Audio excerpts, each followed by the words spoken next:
Барлықтарыңызға сәлем. Бүгін кабачкидан рулет жасайтын боламыз. Менімен бірге видеоны соңына дейін қараңыздар. Ең алдымен осылай кабачкиімізді жіңішке қылып тураймыз.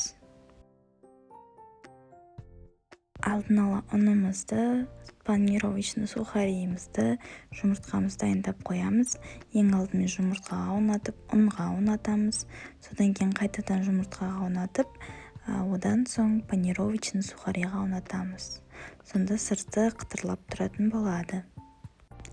Қызып тұрған майға екі шетінен жақсылап қуырып аламыз. Мен ішіне начинка дайындадым. Салатный листья, фета сыры, одан кейін қияр қостым. Осылай орап шықтым дөңгелетіп, шпажкамен үстінен басып қойдым, әдемілеп қойдым. Осылай барлық кабачкиімізді жасап шығамыз. Міне рулеттеріміз дайын болды. Дастарханға қойғанға өте әдемі және де өте дәмді. Жасап көріңіздер.